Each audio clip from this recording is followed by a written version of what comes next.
l'onction qui est dans sa vie découle dans ce lieu afin que nous aussi nous puissions porter, Seigneur, les grâces qui découlent dans sa vie, Seigneur. Oh, permets-nous de voir, Seigneur, dans l'homme intérieur, ce qu'il est en train de nous enseigner aujourd'hui, Seigneur.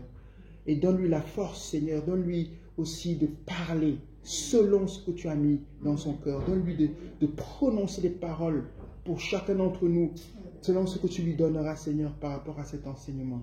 Nous recevons déjà, Seigneur, et nous avons foi que nous sommes transformés de gloire en gloire par rapport à ce que nous allons entendre dans le nom de Jésus.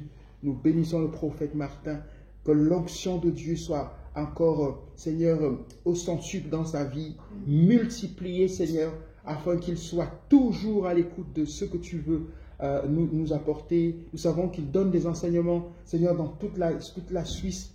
Père, que toutes les personnes, Seigneur, qu'il va toucher, soient vraiment transformées par ta présence. Dans le nom de Jésus. Amen. Prophète, c'est à toi. Merci beaucoup. Alléluia. Gloire à Dieu. Je vous salue dans le beau nom de Jésus-Christ. C'est une joie de revenir dans ce lieu où il y a un magnifique décor, où il y a des gens qui aiment Dieu. Et en préparant cette semaine, cette prédication, j'ai été conduit à partager sur le thème le fondement des apôtres et des prophètes. Il y a beaucoup de chrétiens qui ne connaissent pas cette pensée-là, mais ils peuvent quand même être sauvés, ils peuvent quand même avancer avec Dieu, alléluia, mais c'est pour pleinement rentrer dans le plan que Dieu a prévu de toute éternité pour chacun et chacune. C'est pour ça qu'on doit comprendre l'implication, le mouvement de Dieu au travers des apôtres et des prophètes. Pendant le temps de louange, j'ai vraiment ressenti la présence de Dieu. Amen. Et il y avait vraiment le Seigneur qui dit à cette église ici présente, je suis le Dieu de la présence. Je me manifeste avec douceur, comme un murmure doux et léger, comme je l'ai fait avec Élie. Je suis celui qui vient quand les cœurs sont ouverts. Je suis celui qui vient quand on m'invite. Je suis celui qui vient là où il y a la sainteté. Je suis celui qui vient là où il y a les besoins. Je suis celui qui vient là où ceux qui veulent apprendre. Je ne viens pas au milieu d'un peuple parfait, je viens au milieu des cœurs qui sont ouverts, quel que soit leur âge. Je veux enseigner par mes paroles, enseigner par ma présence, enseigner par ma vie mon peuple que j'aime. Et vous faites partie de mon royaume. Vous êtes mes enfants, vous êtes mes fils et mes filles. Je vous ai choisis de toute éternité pour être mes enfants de ces temps de la fin, qui n'est pas facile, mais je suis avec vous. Et votre lumière dans le monde spirituel brille comme des lampes.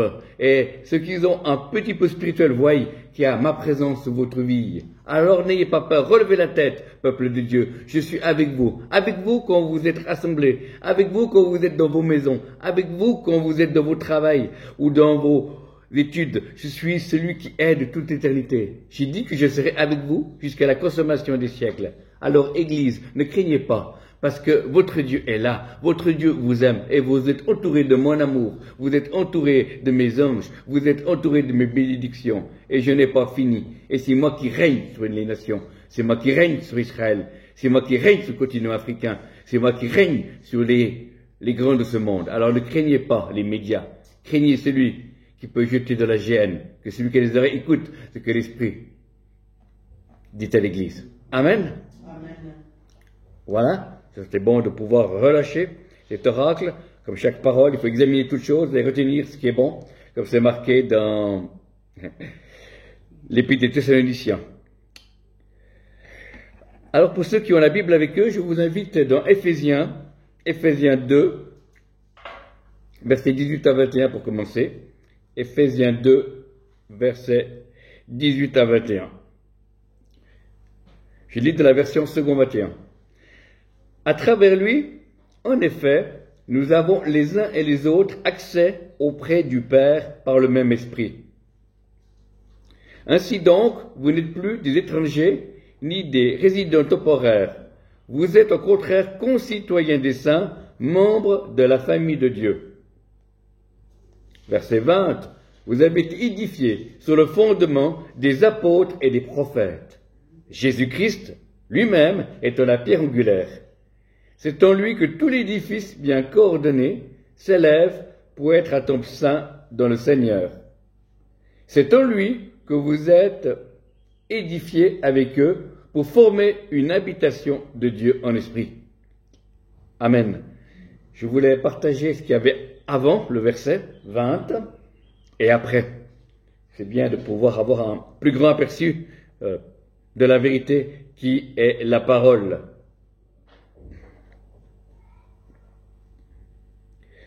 Donc avant de comprendre le fondement des apôtres et des prophètes, on va en parler un peu. Ce que c'est un apôtre, est-ce que c'est un prophète? Quelques mots vont être dits sur chacun de ces deux ministères. Alors, des apôtres et des prophètes ne sont pas des pasteurs améliorés ou des pasteurs secondaires. Ce sont des hommes et des femmes de Dieu qui ont été choisis pour pouvoir exercer de ce ministère. Le ministère de prophète, pasteur, évangéliste, docteur, enseignant, apôtres ne sont pas des titres, mais ce sont des fonctions. Ce sont des personnes que Dieu a pointées pour que ces hommes et ces femmes, quelles que soient les nations, quelle que soit leur race, puissent exercer les manifestations du royaume de Dieu. Les ministères sont là, pas pour faire tout le travail, les ministères sont là pour pouvoir montrer le caractère de Jésus, pouvoir rappeler que Dieu est tout-puissant. Donc, le ministère d'apôtre, apôtre veut dire envoyé, apôtre c'est un homme, une femme qui a été travaillé dans le secret. Les ministères de pasteur, d'enseignant et de docteur, ce sont des ministres de Dieu qui se tiennent devant Dieu. Mais l'apôtre et le prophète sont des ministres qui représentent Dieu au milieu du peuple de Dieu. Donc, un apôtre est quelqu'un qui a un appel de Dieu et une vision de Dieu pour un objectif, pour un territoire ou pour un endroit. L'apôtre, c'est un lion, c'est le roi des animaux. Il rugit et quand tu pousses un rugissement, et les animaux craignent. Et de même, spirituellement, quand il y a un apôtre qui va dans une église ou un endroit, il y a une aération spirituelle. Amen. Il y a une marque. Parce que l'apôtre n'est pas seulement une personne, mais il y a une onction apostolique qui est sur lui. Et c'est une onction qui amène le surnaturel. C'est une onction qui impacte et qui appelle les cœurs, pas par des raisonnements, mais parce que l'onction qui tire, on a envie de construire avec lui. Quand je suis en contact et que je lui écoute prêcher un véritable apôtre, j'ai envie de bâtir avec lui.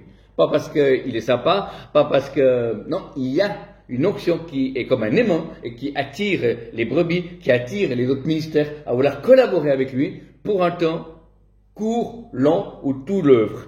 Et c'est pour ça que le ministère apostolique est un ministère précieux et que le Seigneur est en train de relever des jeunes apôtres, mais également des apôtres aînés qui circulent dans la francophonie. On a besoin de ces ministères-là. L'apôtre est un ministère qui a les 5 ministères en lui-même. Il est à la fois apôtre, il est à la fois prophète, il est à la fois pasteur, il est enseignant, il est évangéliste. Mais il ne peut pas amener ces 5 ministères à maturité. Il peut en amener 1 ou 2 à maturité. Et le reste, il a besoin d'être accompagné par des pasteurs, par des évangélistes, par des prophètes. Amen. C'est lui qui est à la tête, qu'on appelle une équipe apostolique. Et avec, c'est comme les cinq doigts de la main, l'apôtre est capable de travailler avec tous les ministères. Celui-là, c'est le prophète, il monte la direction. Celui-là, c'est l'évangéliste, c'est plus long, il va plus loin dans le monde chercher les âmes. Et celui-là, c'est le pasteur, parce qu'il est marié avec l'église. Et le petit doigt, c'est l'enseignant, parce qu'il y bouche les oreilles. Amen. Alléluia. Donc, l'apôtre est un homme de prière. L'apôtre est un homme sanctifié. L'apôtre a une relation avec l'Éternel des armées. Et l'Éternel partage son cœur avec l'apôtre et il partage des visions. Vous voyez, l'apôtre Paul, qui est l'apôtre connu dans le Nouveau Testament, et il avait à cœur d'implanter des églises, il avait à cœur de voir des âmes sauvées, il avait à cœur de pouvoir voir l'église édifiée, mais également il avait ce côté prophétique puisqu'il a dit qu'il était ravi jusqu'au 3e ciel, et il ne savait pas si c'était hors de son corps ou de son corps, mais il a vu des choses ineffables qu'il n'est pas donné de partager. Amen. Donc il a ce côté prophétique en lui, l'apôtre. Et l'apôtre peut également communiquer, comme les autres ministères d'Éphésiens 4:11, les dons du Saint-Esprit. Amen. Il peut communiquer aussi une onction. Il peut communiquer des visions, des paroles de Dieu. Donc l'apôtre est vraiment une des pièces principales dans l'Église de Jésus-Christ, puisque nous allons voir aussi un autre texte dans 1 Corinthiens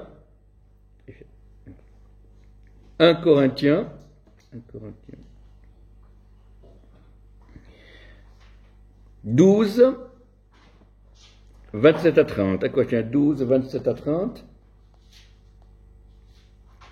1 Corinthiens 12, 27 à 30. Vous êtes le corps de Christ et vous êtes ses membres, chacun pour sa part. Dieu a établi dans l'Église, premièrement, des apôtres, deuxièmement, des prophètes, troisièmement, des enseignants. Ensuite viennent les miracles, ce qu'on donne miracle, puis les dons de guérison, les aptitudes à secourir, à diriger, à parler diverses langues. Verset 29 nous dit, tous sont-ils apôtres, pour l'interrogation, tous sont-ils prophètes, pour l'interrogation, tous enseignent-ils, pour l'interrogation, tous font-ils des miracles, pour l'interrogation, tous ont-ils les dons de guérison, tous parlent-ils en langue, tous interprètent-ils. Aspirez aux dons les meilleurs. Amen. Vous voyez, donc il y a des points d'interrogation et la réponse est non. Hein. Alléluia. On n'est pas tous prophètes, on n'est pas tous apôtres. Voilà, on a des dons différents, mais on peut exercer les dons de cet esprit, on peut prier pour les malades, on peut chasser des démons. Ça, c'est pour chacun des enfants de Dieu qui est né de nouveau, baptisé de cet esprit et baptisé d'eau. Amen. Et l'apôtre a un cœur de père. L'apôtre aime inconditionnellement l'Église. Et il fait équipe avec le prophète. Le prophète, c'est l'aigle. Le prophète, l'apôtre, c'est le lion. Le prophète, c'est l'aigle. C'est celui qui voit. C'est celui qui va dans les courants du Saint-Esprit. Et le prophète a les détails que l'apôtre ne voit pas. L'apôtre a la vision générale. Le prophète a la vision spécifique. Il voit des choses. Le prophète communique les pensées de Dieu, les intentions de Dieu. Le prophète est le cœur de Dieu. Le prophète est celui qui amène les impressions, les mouvements de l'esprit. Il doit discerner aussi quel est certain esprit qui agit dans les réunions. Le prophète est là aussi pour annoncer la parole comme l'apôtre. Le prophète crée avec le Saint-Esprit. Amen. Le prophète a une intimité spéciale avec le Père, le Fils et le Saint-Esprit. Le prophète le but du ministère apostolique et prophétique, c'est de rester connecté, proche du cœur de Dieu. Avant de faire des œuvres, avant de parler, il est proche du cœur de Dieu. Amen. L'apôtre Jean était celui qui était sur la poitrine de Jésus, celui que les disciples que Jésus aimait. Amen. C'est un apôtre. Amen. Et l'apôtre et le prophète, leur premier ordre de mission est de rester collés à l'Esprit de Dieu, collés à la parole de Dieu, collés au cœur de Dieu. Amen. Alléluia. Même si le peuple peut s'éloigner, le peuple de Dieu peut s'éloigner, même si d'autres personnes peuvent s'éloigner, ils ont l'ordre, le premier ordre, c'est d'être en contact avec Dieu. Parce que si le prophète et l'apôtre ne sont pas en contact avec Dieu, il est toujours apôtre, il est toujours prophète, mais il n'a pas une efficacité. Il perd son tranchant. C'est comme un couteau qui a bien coupé pendant quelque temps et il a besoin d'être aiguisé. Et avant tout, et l'opposition pour les apôtres et les prophètes, c'est de s'éloigner du cœur de Dieu, de ne pas pouvoir être proche de Dieu. Et c'est pour ça qu'il y a la souffrance, il y a des luttes, des combats. Mais ceux que Dieu appelle au ministère d'apôtre et de prophète ont cette capacité de rebondir s'ils sont, de se rendre compte qu'ils sont loin de la présence de Dieu. Vous savez, avec les téléphones, des fois, on n'a pas de réseau à différents endroits. Et on voit tout de suite, alors tout de suite, les gens changent de place et il y a du réseau. Et ben, de même que l'homme ou la femme qui est apôtre, qui est prophète, dès qu'il est plus en contact avec Dieu, ils sont plus la présence de Dieu, il doit bouger, spirituellement ou physiquement. Il doit bouger pour se repositionner dans le contact avec Dieu. Amen. Et frères et sœurs, je ne savais pas, quand on a appelé au ministère, c'est que c'était ça le premier travail. Les années de préparation pour un apôtre, un prophète, c'est de rester connecté au cœur de Dieu et à la pensée de Dieu. Pas le temps d'exercice du ministère, mais en dehors. Et plus on est proche du cœur de Dieu, plus, quand il y a des réunions ou des situations, eh ben, l'onction passe, la révélation vient, et on est efficace. Amen. Si je dois me prendre une demi-heure chaque fois pour me reconnecter au cœur de Dieu, et puis qu'il y a un besoin, je risque d'être en retard. Amen. Et on doit apprendre cela.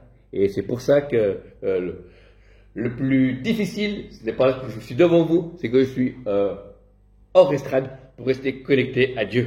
Amen. Que je suis dans la famille, que je suis au travail, que je suis des situations du monde, pour pouvoir, puisqu'on est dans ce monde, on n'est pas du monde, mais on vit dans ce monde. Amen. Et on doit garder ce cœur plus que tout, car d'où il vient les sources de la vie.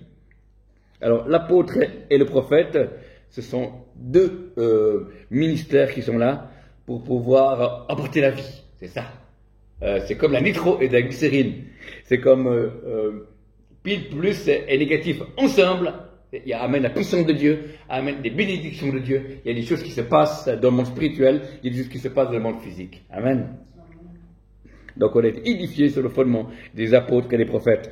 Il y a eu un enseignement qui courait dans l'Église, de certaines familles d'Église, qui disaient que le fondement des apôtres et des prophètes, c'est que les prophètes étaient les prophètes de l'Ancien Testament et les apôtres du Nouveau Testament. Mais c'est pas ça. Amen. Dieu n'a pas supprimé. Il y a l'Ancien Testament qui existe, et on croit à ce qui est marqué dedans, et il y a le Nouveau Testament, mais l'apôtre et le prophète sont les deux ensemble aujourd'hui. Amen. Et tant que Jésus n'est pas revenu, il appellera encore des hommes et des femmes au ministère apostolique et prophétique pour la gloire de Dieu et pour l'édification du corps de Christ. Donc, le prophète est soumis, pas à un pasteur, le prophète est soumis à un apôtre. Amen. L'apôtre n'est pas soumis au prophète, mais il est soumis à la révélation du prophète. C'est pas la même chose. Je répète. Le prophète est quelqu'un qui est sensible, qui est un peu comme une femme dans l'esprit, c'est-à-dire qui a une sensibilité, une douceur, une tendresse et une fragilité. Et il a besoin d'un ministère apostolique pour l'entourer, l'aimer, pas le contrôler, l'entourer, l'aimer, l'avertir et l'aider à avoir ses émotions et ses sentiments. L'apôtre, lui, n'est pas soumis au prophète, mais il est soumis à la révélation du prophète. Et l'apôtre, il est soumis à d'autres collèges, à d'autres apôtres de sa famille d'église ou au dehors. Amen. En se soumettant les uns les autres, quand je dis soumis, c'est veut dire se mettre sous la protection. Amen. Comme dans le couple, la femme se soumet à l'homme, c'est pas dans le sens elle est inférieure, non, elle se met sous la protection de l'homme. Et de même, l'apôtre Paul nous dira dans les Épîtres, soyez soumis à vos conducteurs spirituels. Ça ne veut pas dire qu'il faut faire n'importe quoi. Ça veut dire pas soumis à n'importe quoi. Ça veut dire mettez-vous sous la protection de vos responsables spirituels. Amen. Donc on n'est pas soumis à l'homme ou la femme, on est soumis à l'onction qui est sur l'homme ou la femme. Donc mon épouse, elle est chantre, alors quand elle dirige la louange, toute la communauté ou l'auditoire se soumet à l'onction de louange qui est sur mon épouse.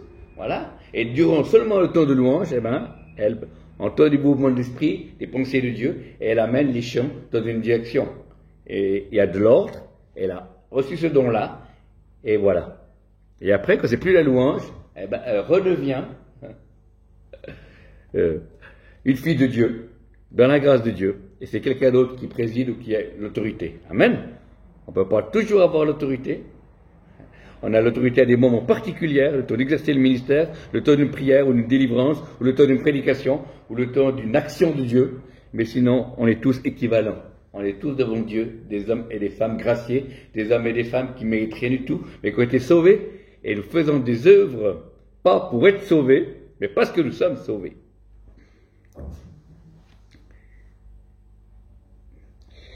Et le but premier des apôtres et des prophètes, comme les ministères d'évangélistes, pasteurs et enseignants anciens, c'est de nourrir la foi. Amen. Moi, la première fois que j'ai vu des apôtres et des prophètes exercer en France, dans des séminaires à Grenoble, chez le regretté pasteur Pierre Cruchel, il y avait des apôtres, authentiques apôtres et prophètes. Et la première chose que j'ai découvert,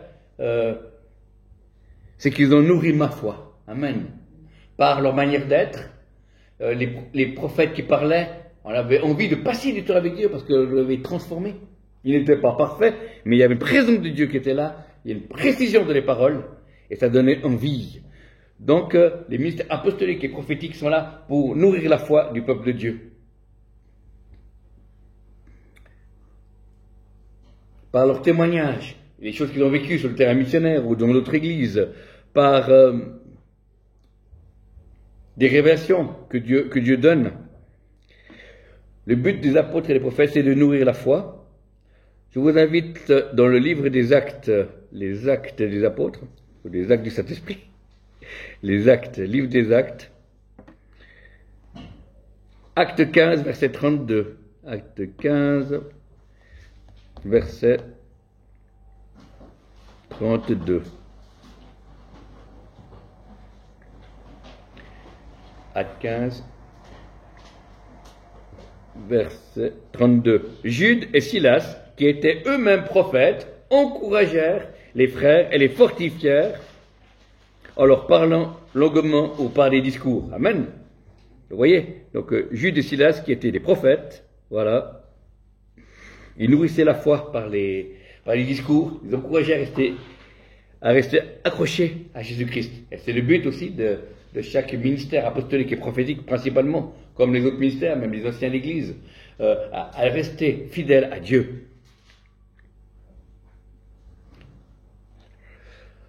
Un homme de Dieu disait, on est aussi proche que nous on veut. Dans l'épître de Jacques, il est écrit que approchez-vous de Dieu et il s'approchera de vous. Amen. C'est bien, c'est approchez-vous de Dieu et il s'approchera de vous. C'est que nous, on doit faire le premier pas. Pourquoi? Parce qu'on doit désirer, on doit vouloir sa présence, vouloir sa parole, vouloir sa vie, vouloir son onction, vouloir ses bénédictions. On doit s'approcher. Et lui, après, il fait le reste. Amen. Parce qu'il est bon. Et il est lent à la colère, riche en bonté, plein de miséricorde. Donc, les apôtres et les prophètes, au premier, nourrissent la foi. Ensuite, les apôtres et les prophètes ont un ministère d'enseignement et de prédication de la parole de Dieu. Amen. Ce sont des hommes de l'intimité du Père, donc qui prêchent les messages que le Seigneur désire. Pas les messages qu'on a appris à l'école biblique, qu'ils ont appris à l'école biblique, pour ce qu'on fait, mais ce que le cœur du Père désire. Parce que si moi je viens ici et je parle de la dîme, et puis que Dieu veut parler en réalité sur le mouvement de l'esprit, c'est pas du tout la même chose. Même si le message sur la dîme peut être bon, mais ce n'est pas le bon moment et le bon endroit. Amen. C'est pas le message qui est mauvais, ça correspond pas au contexte. Amen.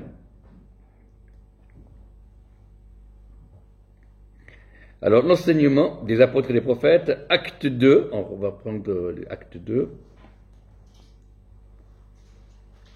Acte 2, verset 42. Acte 2, verset 42.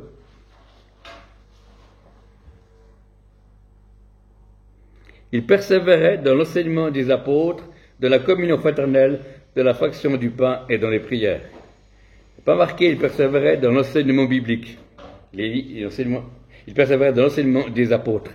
C'est-à-dire que les apôtres, chaque apôtre dans leur génération, savent et connaissent le cœur de Dieu pour les défis qu'est l'Église qui est devant eux. Voyez.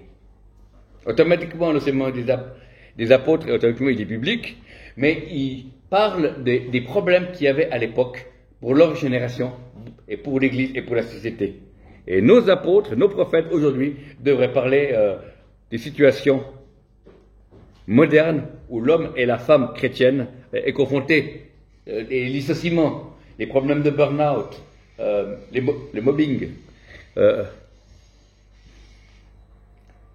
la perte de maison, si jamais on est expulsé, etc. Des sujets qui touchent, des sujets qui nous... les dons d'organes, Internet, le numérique, tout ça, c'est des enseignements que normalement les apôtres et les prophètes devraient aussi donner à notre génération, parce que vous êtes une génération qui a besoin d'enseignement. Amen. Mon peuple périt par manque de connaissances. Alléluia. Amen. Vous savez, alors, on sort d'une période où il y a eu le Covid. Eh ben, il y a eu des petites églises à différents endroits, on m'a raconté, qui prêchaient avant le Covid, qui prêchaient contre l'Internet. Tout ce qui était numérique était diabolique. Et le jour qu'il y a eu le Covid, eh ben, ces églises-là, où il n'y avait pas beaucoup de monde, mais elles existaient quand même, c'est quand même des frères et des sœurs, mais parce que les pasteurs anciens ont prêché contre le numérique, ils n'ont pas eu l'ordinateur, donc ils n'ont pas eu de culte en streaming, ou en Zoom, ou n'importe. Et je ne sais pas ce qu'ils sont devenus, mais ils ont été privés pendant une année ou plus, selon les pays d'Europe, de confinement, voilà. Et tandis que des églises qui n'ont pas prêché pour ça, mais qui ont utilisé ces Zooms, ces cultes de streaming pour garder la foi pour le peuple de Dieu, ben oui, c'est ce qu'on a vécu. Amen. C'est pas aussi bien qu'un culte présentiel. Il faut retourner dans nos églises après, mais pendant ce temps, on a quand même pu avoir la communion fraternelle et on priait par Zoom pour certains besoins des gens de notre église et c'était merveilleux. Amen. On a prophétisé par Zoom. Voilà. Parce que c'était le seul moyen pour avoir contact les uns et les autres. Amen. L'enseignement des apôtres et des prophètes. Alors, un enseignement d'apôtres et prophètes, il y a quelque chose qui est une fraîcheur. Il y a une vie qui vient. Ça doit interpeller. Amen. Le cœur de l'apôtre, c'est agir pour Dieu. Quoi qu'il arrive, agir pour Dieu. Amen. Le cœur du prophète, c'est soit tu t'engages, ou soit tu dégages. Le cri du cœur du prophète, c'est soit tu t'engages, ou soit tu dégages. Amen. Voilà. C'est pour ça qu'on a besoin ensemble. L'apôtre s'intéresse à l'action du vase, tandis que le prophète s'intéresse à l'intérieur du vase. Vous voyez, c'est pour ça qu'on a besoin des ministères d'apôtres et de prophètes. L'apôtre s'intéresse à l'extérieur du vase, à l'action du vase, c'est que le prophète vient et dit quelles sont tes motivations. Voilà. T'es pour Dieu ou t'es avec Dieu? T'es pas avec Dieu. Choisis. J'ai mis la vie et la mort devant toi, choisis la vie. Amen. Alléluia. Le prophète interpelle comme l'apôtre. Il veut une réaction. Oui, je m'engage sur cette œuvre, ou dans cette église, ou non, mais il y a une réaction qui doit se faire. Il ne parle pas à l'intelligence, il parle à la volonté, l'apôtre et le prophète. Amen. Tandis que l'enseignant parle à la réflexion. Ah, c'est bien ce qu'il dit, oui, ça correspond à ce que j'ai mis avec de la Bible, etc. Amen. Quelqu'un a dit la différence entre un prophète et un enseignant, c'est que l'enseignant a la parole expliquée et le prophète a la parole révélée. Amen. Vous voyez, c'est pour ça qu'on a besoin de tous ces ministères-là. Même l'évangéliste peut prêcher aussi. Même des diacres, des anciens d'église ont sur leur place. Il y a place pour chacun et chacune. Alors, l'apôtre est comme le lion, c'est qu'on ne peut pas le faire changer d'avis, ce qu'il décide. C'est que si par exemple il reçoit la pensée de Dieu de bâtir 2 églises à Bienne, qu'elles soient petites ou grandes, c'est pas important, mais 2 églises à 2 endroits différents, tout ce qui ne va pas avec son idée là, même si vous avez une idée de pouvoir changer la moquette de l'église et que ça ne correspond pas, eh ben, lui, il n'aura pas ça en tête et il va évacuer ça. Lui, il n'a qu'une idée, c'est de voir l'accomplissement de ces 2 églises qui soient plantées. Et il va pouvoir arriver avec d'autres idées, on peut avoir des dons à différents endroits. Non, lui, il a l'idée. Parce qu'il sait que s'il est dans le plan de Dieu, Dieu bénira financièrement. Dieu enverra des ouvriers de la moisson. Dieu permettra qu'il y ait des situations qui se passent. Amen.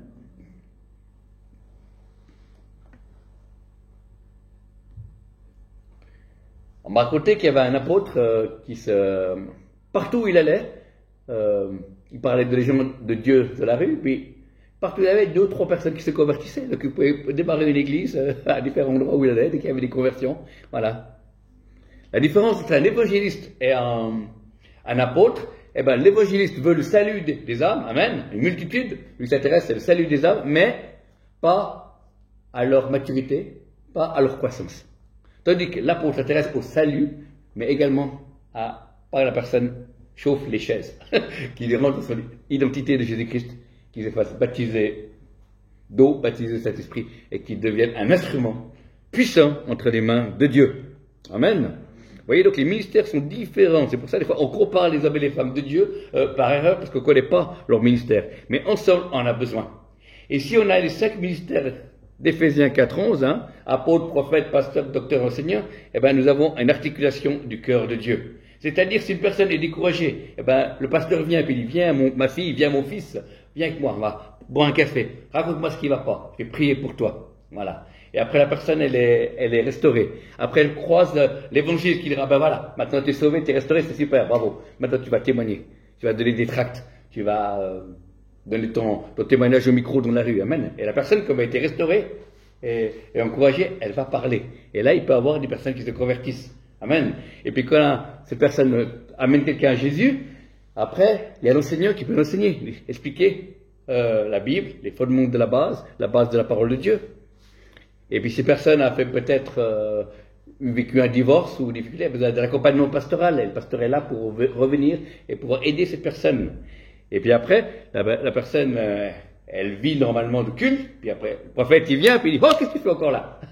Viens, dans la présence de Dieu. Tu as fait ton culte personnel ce matin? Hein? Tu as lu 3 versets? Non? Alors, vas-y. Mets ton travail. Puis après, l'apôtre vient, puis il dit, maintenant, tu as lu tes versets? Tu vas dehors. Tu viens avec moi à planter l'église ou à sauver des âmes. Amen. Et c'est ça l'église. Elle n'est pas religieuse. L'église n'est pas un club. L'église est une institution vivante. Elle est surnaturelle, frères et sœurs. Et l'église de la francophonie, en tout cas en Belgique, en France, en Suisse, est devenue une église, plus une église spirituelle, mais une église virtuelle. Une église où on connaît les choses, mais on ne vit plus les choses. On fait les choses pour Dieu, mais on ne laisse pas Dieu faire les choses au travers de nous. Mais c'est en train de changer, frères et sœurs. Il y a beaucoup de gens qui prennent conscience de cela. Et Dieu lève des nouveaux ministères, il guérit des ministères aînés, pour pouvoir tous ensemble, que la francophonie soit de nouveau visitée par la puissance de Dieu et par des équipes apostoliques. Et c'est pour ça que aujourd'hui je plaide et je prie, Seigneur, envoie en Suisse, en France, en Belgique et dans toute la francophonie, 10 équipes apostoliques. Amen. Composées d'apôtres, de prophètes, de pasteurs, docteurs, d'enseignants. Amen. Même le ministère pastoral est un ministère aussi qui est itinérant. Amen. Je discutais avec un pasteur qui avait des cheveux blancs et qui avait plus d'église. Mais cet homme est une richesse. Et parce qu'il n'a plus d'église, il peut aller aider avec des évangélistes et des apôtres dans des églises, n'ayant plus d'église.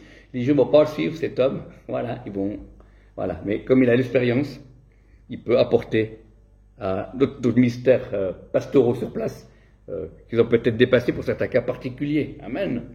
Et on est là pour construire. On n'a pas un esprit de compétition, mais un esprit de restauration et de construction. Nous voulons que Christ soit vu. Amen. Nous voulons que la gloire de Dieu revienne. Amen. Il est écrit que la gloire de la deuxième maison sera plus grande que la première maison. Amen. La gloire de Dieu était déjà sur l'église primitive. Elle sera dans l'église finitive. Je le proclame et je le crois. Amen. Et par l'enseignement des apôtres et des prophètes, eh ben, c'est un enseignement qui doit amener la vie, qui doit amener la foi, qui doit interpeller les gens. Un faux enseignement de démon, vous liera, vous limitera et vous découragera. Tandis qu'un enseignement qui vient du Saint-Esprit, au travers d'apôtres, de prophètes, d'évangélistes, pasteurs, docteurs ou anciens d'Église, eh ben, apporte la libération, apporte la foi et la liberté. Amen. Car celui que le Fils a franchi est réellement libre. Et l'apôtre Paul dira, mes discours ne reposent pas sur la sagesse persuasive de la sagesse humaine, mais sur une démonstration de force et de puissance. Et ça, c'est l'évangile. L'évangile qui libère, l'évangile qui guérit. Amen. Et au fil des années, on a vu dans l'histoire de l'Église, il n'y a plus Dieu n'a plus confirmé sa parole par des signes, des miracles et des prodiges, parce que ce n'était plus la parole qui était prêchée. C'était les idées des hommes. Et on vient dire, Dieu parle plus, Dieu guérit plus, Dieu fait plus cela, Dieu fait plus ceci. Et c'est faux. Et on invente une théologie, et on crée une famille d'église, et c'est tout. Non. C'est en train de changer. Amen. Jésus est le même, hier, aujourd'hui et éternellement. Il baptise encore de Saint-Esprit et de feu. Il appelle encore les gens à la conversion. Il a un amour particulier pour Israël, mais il veut encore que les nations se réveillent. Il revient bientôt. Il a dit, je reviens sur la terre, trouverai, je crois, la foi. Amen. Et nous devons veiller sur la foi. Et nous devons être ensemble jusqu'à l'enlèvement de l'Église, si on est encore vivant, mais nous devons préparer pour cette moisson qui vient. Nous voulons avancer, prier pour que des ministères se lèvent, prier aussi pour des ministères puissent également venir nous visiter. Amen. On a besoin c'est intéressant, c'est les apôtres, les prophètes, les pasteurs, les évangélistes, les enseignants. C'est-à-dire qu'il y a plusieurs styles de pasteurs, et plusieurs styles d'évangélistes, d'apôtres et de prophètes. Amen. Et c'est pour ça qu'on a besoin de tous les ministères. C'est pas marqué le prophète et l'apôtre, hein, comme si c'était deux généraux, et puis il y a plusieurs. Parce qu'il y a des styles différents. Il y a certains prophètes qui ont la pensée de Dieu pour toutes les églises, d'autres pour les pays, d'autres pour les hommes politiques, d'autres sont les prophètes écrivains, et on a besoin de tous ces différents ministères de prophètes, vous voyez. D'autres sont les pasteurs d'églises locales, d'autres sont les pasteurs au niveau national, d'autres sont au niveau international et intercontinentaux. Amen. Il y a des apôtres, des prophètes, mais chacun ont dans des secteurs, des endroits où ça plaît à régner. Voilà. Il y a des endroits où je n'ai pas l'autorité, même si j'ai l'onction prophétique. Amen. Pourquoi? Parce que Dieu ne me demande pas. Les autorités, elles peuvent être locales, elles peuvent être nationales, ou à différents endroits. Amen. Et le but, c'est de pouvoir rester dans l'onction, dans la région, dans le pays, ou les pays, que Dieu nous demande. Amen. Moi, j'ai un appel pour la francophonie. Amen. Voilà. Non, je ne veux pas partir à la conquête de l'Amérique. Amen. Il y a beaucoup de travail à faire ici. Ensuite, on a vu que les ministères d'apôtres et de prophètes sont là pour nourrir la foi, par l'enseignement et la prédication de la parole. Et le troisième point, le dernier point que nous allons voir, c'est les ministères sont là, d'Éphésiens 4, 11. On va prendre Éphésiens 4, 11. Éphésiens 4, 11.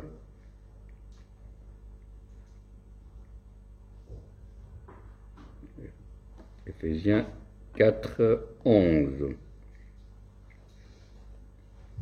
C'est lui qui a donné les uns comme apôtres, les autres comme prophètes, les autres comme évangélistes, les autres comme pasteurs et les autres comme enseignants.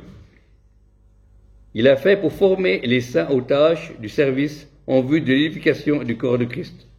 Jusqu'à ce que, verset 13, nous parvenions tous à l'unité de la foi et de la connaissance du Fils de Dieu, à la maturité de l'adulte. Amen. Il a fait pour former, ou bien pour équiper les saints. Alors comment les apôtres et les prophètes équipent les saints? Eh bien, au travers de révélations, pour expliquer les prophétiques, pour dire, ben, toi tu seras d'appel de chantre, ou toi tu seras diacre, ou toi si on t'appelle à faire une école biblique. Ça c'est un aspect.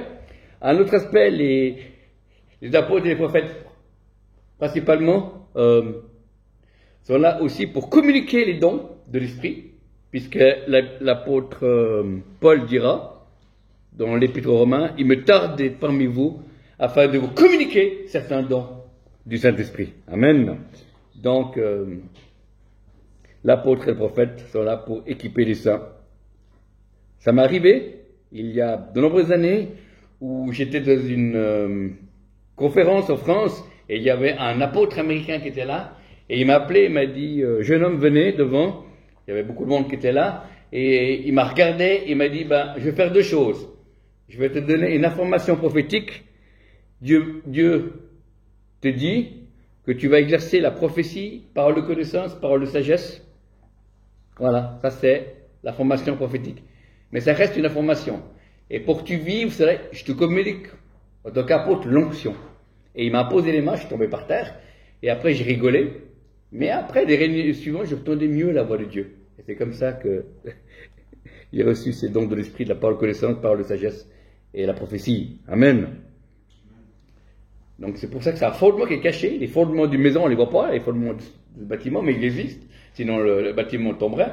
Eh bien, je sais que Dieu, au travers de cet apôtre, m'a communiqué certains dons d'esprit que j'utilise dans mon ministère, mais je ne dis pas à tout le monde, avant de prêcher, voilà, tel ministère m'a posé les mains, j'ai reçu tel don. Pas du tout, non.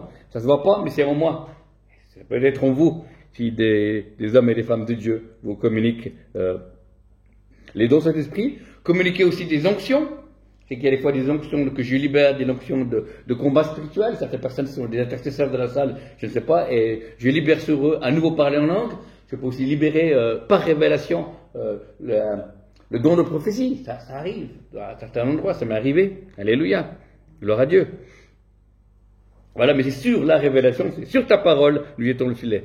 Voilà. C'est pas parce que tu as une bonne tête, c'est pas parce que je suis ton copain ou ta copine que je t'appose les mains et que tu vas recevoir de Dieu un don ou une onction.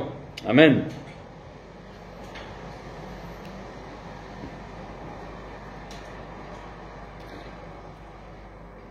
Équiper les saints, c'est aussi que s'il y a un évangéliste qui vient d'une église, eh ben, les gens qui ont un cœur d'évangéliste, il y a peut-être des appels d'évangélistes dans cette église, eh ben, il doit par l'onction évangéliste qui est sur lui, va attirer des jeunes femmes ou des jeunes filles au ministère d'évangéliste. Amen. Il y a multiplication, il y a communication à l'onction. Et puis, la personne Au début, quand tu allais voir des prophètes, parce que je sentais intéressé par ce ministère-là, je sentais que tu libérais les options prophétiques, il y avait quelque chose qui remuait en moi, et ça me donnait envie de prophétiser. Amen. Pas au niveau international, pas au niveau ministériel, mais avoir des pensées pour les gens. Et je suis mis au travail, j'ai commencé par un mot, après des phrases, et après ça s'est développé, et Dieu a multiplié, Dieu est devenu multiplication. Amen. Dans l'équipement des saints, c'est aussi équiper les autres qui ont le même appel. Si quelqu'un est pasteur et puis que tu prêches, il y a une option pastorale qui se dégage et ça donne envie de prendre soin des uns des autres. Amen. Et ça amène des gens qui sont responsables de groupes de prière et puis après, certains peuvent réellement être des authentiques pasteurs de petites ou de grandes communautés. Amen. Voilà. On va de gloire en gloire. Pour devenir apôtre ou prophète, c'est Dieu qui choisit les chemins, mais beaucoup de personnes ont passé par le ministère de pasteur. Amen. C'est que je connais, par exemple, le prophète Eugène May, l'américain, il était de nombreuses années pasteur, et après Dieu l'a appelé à un ministère de prophète.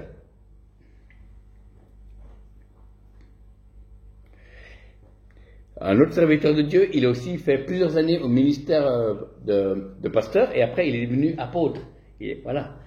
Pourquoi? Parce que Dieu utilise pour le ministère apostolique le passage du pastorat ou être ancien pour pouvoir voir comment fonctionne une église locale avant qu'il puisse implanter des églises. Amen. C'est tout à fait logique.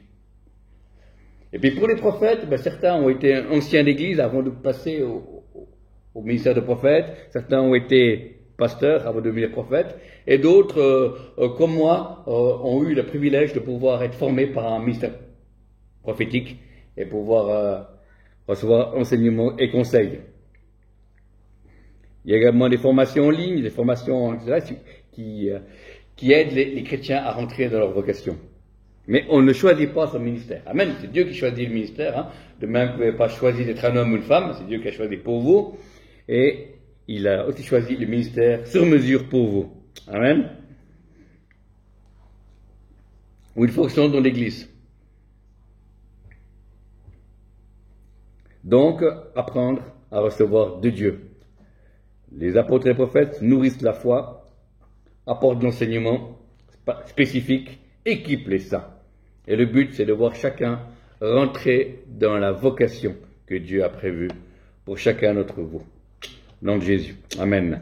Seigneur, je vais te prier pour cette communauté et ceux qui nous écoutent, te prier pour te demander de nourrir la foi de ses frères, de ses sœurs, afin qu'ils puissent rentrer dans les œuvres préparées d'avance dans le nom de Jésus, qu'ils puissent retrouver avant tout leur identité en toi, mais également les dons que tu as mis en eux, si c'est la relation d'aide, si c'est l'humanitaire et autres, Seigneur. Il n'y a pas de service inférieur. Il n'y a que toi qui es supérieur. Et nous devons être ouverts à l'onction que tu as prévue pour chacun d'entre nous. L'enseignement, je parle pour l'enseignement spécifique, pour ceux qu'on le rappelle, je prie qu'ils puissent découvrir, soit sur Internet, soit des conventions, ou écoles bibliques, ou écoles en ligne, des enseignements qu'il faut pour devenir ce que tu veux qu'ils deviennent. Que ce soit évangéliste, que ce soit diacre ou ancien, ou autre fonction. Amen. Et puis je te prie pour l'équipement des saints, comme c'est marqué, Seigneur, je prie qu'ils puissent recevoir les onctions qu'ils ont besoin, pour ceux qui sont réellement appelés de toi dans le domaine de l'Église, qu'ils puissent recevoir maintenant cette onction dans le nom de Jésus, et être conscients que c'est toi qui les appelles, Seigneur, dans le nom de Jésus. Merci de confirmer les appels sur leur vie, dans le nom de Jésus. Merci d'appeler les choses qui ne sont pas comme ils étaient déjà, dans le nom de Jésus. Amen. Et mon conseil, c'est sers. Si tu as un rêve, sers Dieu, aime Dieu, servir. Moi, j'avais un rêve, je voulais servir Dieu, je ne savais pas. Au début, j'ai commencé dans l'évangélisation avec une équipe de plusieurs églises et ça m'a enseigné le combat spirituel, ça m'a enseigné de travailler avec d'autres chrétiens de différents mouvements d'église et ça m'a enseigné de dire la vérité. Et ces choses-là, je retrouve dans le ministère prophétique. Alléluia. Amen. Donc, attendez-vous que c'est en servant que Dieu va rajouter, que Dieu peut aiguiller. Amen. Beaucoup de personnes ont servi d'autres œuvres de Dieu, d'autres serviteurs de Dieu, et après ils sont eux-mêmes rentrés dans un ministère de puissance et d'amour. Amen. Voilà. Donc ça demande du temps, du travail de caractère, comme l'onction, et on doit servir avant d'être connu. On doit servir.